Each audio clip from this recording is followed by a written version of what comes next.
Salut peuple de France! Beaucoup d'entre vous attendent le 17 novembre comme un enfant attend Noël. Mais avez-vous bien réfléchi à vos limites de propre investissement? Car le combat ne risque pas d'être facile. Descendre dans la rue, c'est bien, mais souvenez-vous. Parce que c'est ça ton but. Que les Français descendent dans la rue, cassent tout, pour que toi, derrière, tu puisses offrir de nouveaux contrats de reconstruction à tes potes. Du coup, on avait pensé à ça. Mais si, à l'inverse, on manifestait pacifiquement avec notre argent, si on arrêtait de payer nos impôts, nos taxes, nos amendes sur le stationnement ou sur les limitations de vitesse, is never respect the rules. que ferais-tu si, sous couvert de tes propos, nous, Français, on te coupait les vivres? Oui, mais qu'est-ce que ça veut dire? C'est simple. Une action d'une journée ne suffira clairement pas à faire bouger les choses.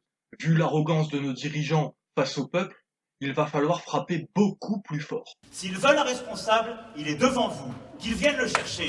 T'as un bagnolet là? T'as un bagnolet là? Allons le chercher. Oui, allons-y.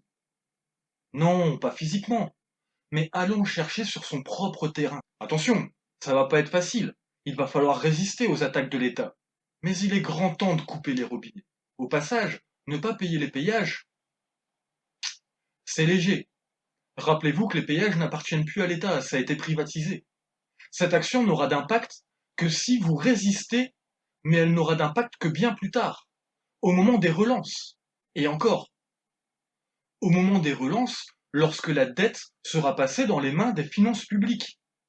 Car là, c'est l'État qui sera touché. Et c'est valable pour les amendes de train, l'EDF, la flotte, etc., etc. Dans un premier temps, vous allez être relancé par des huissiers. Mais c'est quand la dette atteindra les finances publiques qu'il faudra résister encore plus. Car c'est seulement là que vous devrez de l'argent à l'État.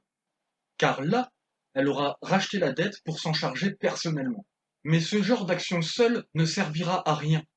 Il faut l'additionner à d'autres refus de payer toutes sortes d'impôts, puis à une grève générale, sans forcément de mouvement dans la rue. Genre mai 68, mais tout le monde chez soi. Le but n'est pas de l'affrontement physique, non. L'affrontement aura lieu à la riposte de l'État. Car face à une dette qui augmente, c'est les huissiers accompagnés de policiers qui viendront frapper à votre porte. Et c'est là que l'étau se resserre. Si une personne est visée par une saisie, c'est là qu'elle devra faire tourner son réseau pour que les gens se mobilisent devant sa porte et empêchent cette saisie. Qu'est-ce que 4 policiers pourront faire face à une cinquantaine de personnes? Et ces petites actions répétées risquent même de décourager les petits soldats de l'État, poussant ainsi le gouvernement à reculer. Alors avant le 17 novembre, réfléchissez bien à vos propres limites d'investissement dans cette action. Car il va vous falloir des nerfs d'acier et une solidarité exemplaire. Il va vous falloir vider vos comptes et garder toute votre liquidité à la maison. Je ne veux décourager personne, bien au contraire. Mais soyons prêts à bloquer le pays pacifiquement pour montrer à le tordu que nous aussi on sait réfléchir. Organisons nos chaînes de solidarité pour pallier aux attaques de l'État. L'union fera la force. Ouais, c'est mon petit côté belge qui s'exprime. D'ailleurs, prenons exemple. Combien de temps ont-ils tenu sans gouvernement? Et tout allait bien.